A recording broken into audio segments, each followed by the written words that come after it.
Mia, gaano na ba karami yung kaso ng leptospirosis ang naitala ng DOH? Aga, base sa huling tala ng Department of Health noong August 8, 2026, 3,440 ang kaso ng leptospirosis sa bansa. Pero ayon sa ahensya, mas mababa ito kung ikukumpara noong nakaraang taon. Gayunman, nakakita ang DOH ng bahagyang pagtaas noong buwan ng Hulyo.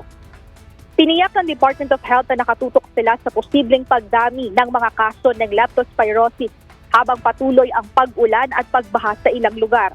Ayon sa ahensya, nakahanda ang mga ospital at health facilities sa posibleng pagdami ng mga pasyente.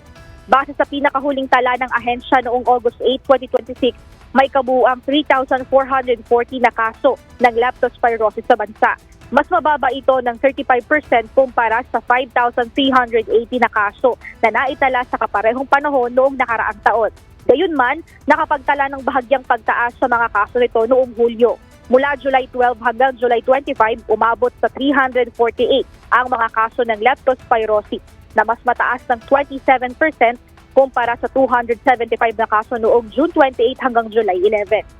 Kaugnay nito, naka-alert status naman anila ang mga apektadong health centers kung saan may nakaabang na 3.1 million doxycycline capsules sa DOH Central Office at Centers for Health Development.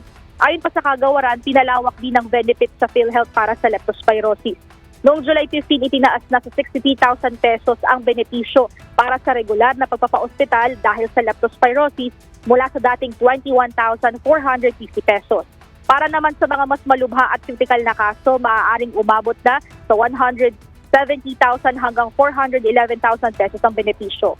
Samantala, paalala ng DOH hanggat maaari ay iwasang lumusong sa baha, lalo na kung may sugat o galos sa balat. Kung hindi ito maiiwasan, paalala nila na magsuot ng bota at agad na maghugas ng kamay at katawan gamit ang sabon at malinis na tubig. At kung walang simptomas, pinapayuhan ang mga na-expose sa baha o sa putik na magpakonsulta sa loob lamang ng 24 hours hanggang 48 hours para masuri ang panganib at mabigyan ng naaangkop na gamot o prophylaxis.